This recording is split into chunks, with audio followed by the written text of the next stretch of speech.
In last class, we have studied about the basics of network theory.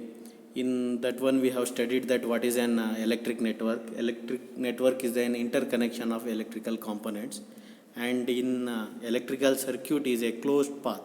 Electric circuit is a network consisting of a closed path, giving a return path for the current. Okay, we have studied two types of elements present in an electric circuit: active elements and passive elements. Active elements are voltage sources and voltage source and current source, and passive elements are resistance, inductance, capacitance. Okay, so and we seen that resistances in series can be added by the formula R equivalent is equal to R1 plus R2 plus R3, etc. And if they are in parallel, we can write it as 1 by R equivalent is equal to 1 by R1 plus 1 by R2, etc. Okay, so power can be given as is defined as the rate at which the work is done, and the unit of power is watt, and it is given by the formula P is equal to V into I. That is, P is equal to I square into R, or P is equal to V square by R. So energy is next we studied about the energy. Energy is the capacity to do work, and it is given by the formula E is equal to P into T. That is power into time, and it can also be given by the formula V into I into T, etc. Okay, energy in inductance is given by the formula E is equal to 1 by 2 L into I square, or it can be given by 1 by 2 into C into V square. So I will come to the syllabus practical sources. Before going to that, we have studied two laws also. What is Ohm's law? Ohm's law is we have studied Ohm's law. V is equal to I into R. So that is voltage is proportional to current, or current is proportional to the terminal voltage of an electrical network. Okay, so algebraic sum of the voltages in a loop equal to 0. That is Kirchhoff voltage law, and algebraic sum of currents at a node equal to 0. So now we will come to practical sources. So in practical sources, before going for practical sources, we will study what is the ideal voltage source and ideal current source. An ideal voltage source is a two-terminal element which maintains a terminal voltage V of t regardless of the value of current through its terminal, as shown in the figure. Means here whatever the current I draw from the voltage source, the voltage remains same. So if I write a graph V versus I, the value of V remains same. It is not decreasing, okay, or increasing. It remains constant irrespective of the current drawn through it. Means whatever the current I take from the voltage source, the voltage of the voltage source remains constant. But practically this is not true. The voltage source, the voltage across the terminals of the source keep on falling as the current through it increases. So the reason behind this one is the internal resistance. Because of the internal resistance, if I go on take the current through the voltage source, the voltage remains, voltage value decreases. In here through a graph we can see that if I consider a voltage source of voltage value V, so as I go on take the current, as the current drawn through the device increases, the voltage go on decreases. The reason for this is this internal resistance. If we apply KVL, we will have V1 is equal to V minus I1 into R. So the voltage go on decreases because here because of this I1 into R is subtracted from our voltage value. In short, if I take a 5 volt battery, if I draw the current through it, the voltage remains same, 5 volt only, irrespective of the current drawn to it, means irrespective of the load connected to it. But if I consider your practical source, in practical source, if I go on, if the load is increasing or decreasing, because of that one, if the current drawn is increased, so the voltage value go on decreases. Okay, so that is the that is we call by the name as practical voltage source. Similarly, an ideal current source. An ideal current source is a two-terminal element which maintains a constant current flowing through its terminal regardless of the value of the terminal voltage as shown in the figure. Means Here a current source, the symbol of current source is indicated by an arrow mark with a circle. So what this tells is the current remains same irrespective of the voltage drawn through it. Okay. In practical current source, this is not true because of the internal resistance present with the current source. So this is not practically true. As the voltage drawn through the current source increases, the current decreases.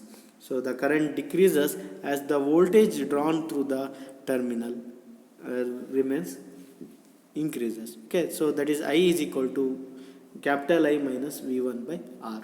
Okay, in ideal case it is constant. In the practical case, the value of current I is decreasing. So we know that there is no ideal voltage or current source. So definitely there is some internal resistance present within it. So if the internal resistance present within the source, if it is 0, then we can call the source as ideal voltage source. If the value is present equal to infinity in parallel, the parallel resistance or the in current source, we consider the resistance connected in parallel with the current source is to be infinity. Next we will move to source transformation. In exam they may ask the question like explain the source transformation with a suitable example. So here sometimes we want to convert a voltage source into a current source. So in order to convert a voltage source practical voltage source into a practical current source, in order to convert that one, so we have to replace a voltage source by a current source. In order to replace that, there is one concept called, if it is required to convert a voltage source we in series with an internal resistance R into an equivalent current source, it is done by replacing the voltage source with a current source of value V is equal to R placed in parallel with a resistance R as shown in the figure. Means what they are telling here, we can replace the voltage source by the current source. The value of this current I should be equal to V by R. The value of this current I should be equal to V by R, and the resistance which is connected in series to voltage source will be converted to should be placed in parallel. Okay, so we have to prove this. So in order to prove this one, we have taken one small circuit, a voltage source with a series resistance. Here the series resistance we have given a name called RSC and a load resistance called RL. So just we are naming a resistance by the name as RL, load resistance as RL, and the current flowing through this resistance let us consider by as IL. So because these two resistances are in series, we can take the total resistance as RSC plus RL. The total resistance is RSC plus RL. Okay, the current, that is IL, the current remains same in the single circuit. So the value of IL is given by voltage divided by resistance. I is equal to V by R. So V divided by R. Here R is total resistance. So RSC plus RL. IL is equal to V divided by RSC plus RL. Okay. So current delivered in the above case is given by V divided by RSC plus RL. So now we have to replace this voltage source with a current source. If it is like that, we have to adjust in such a manner that the value of IL should not change. Okay. Consider an equivalent current source as shown in the figure. So here we have considered an equivalent current source. So we have replaced this voltage source with a series resistance with a current source with a parallel resistance. Then the total current I, let us consider the total current as I. Because this RSH is the resistance parallel to our current source, so internal resistance connected in parallel to our current source I.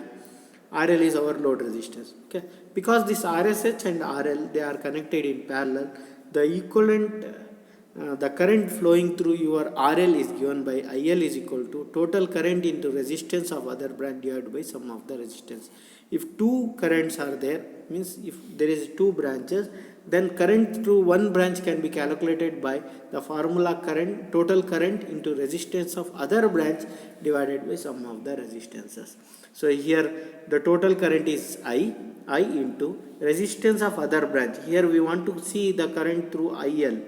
That is the current through RL we have to see. So the resistance of other branch is RSH. So I into RSH divided by sum of the resistance, that is RSH plus RL. So now we have, let us call by this as equation 2. Now we equate equation 1 and equation 2. When we equate equation 1 and 2, it looks like this. So first we will equate the denominator. If we equate the denominator, we may see that RL and RL remain same. Here RSC is there, here RSH is there. So RSC is equal to RSH. That is the series resistance in the circuit 1 is equal to the parallel resistance in circuit 2. So V is equal to, and then if we equate the numerators, V is equal to I into RSH. So V is equal to I into RSH. So V is equal to, so through this we can, and we know that RS is equal to RSH. So by replacing RSH by RSC, we can get V is equal to I into RSC. So and I is equal to V divided by RSC. So through this we can tell that voltage source in series can be converted into a current source in parallel, where the value of V should be replaced by I, the value of I should be V by R, and the resistance in series, that is RSC, should be connected as resistance in parallel to our current source. That is RSH will be equal to RSC, and the value of I should be equal to V by R. Okay. Similarly, we can, if it is required to convert a practical current source into voltage source, we can do like this. So we can replace a current source with a resistance in parallel to a voltage source with a resistance in series. A current source with a resistance in parallel can be replaced by a voltage source with a resistance in series. It can be done only if the value of V is equal to I into R. The resistance value remains same. Only the value of V changes. The value of V is given by the value equal to I into R. Okay. Hope you understood. If you have any doubt, you can ask me in WhatsApp.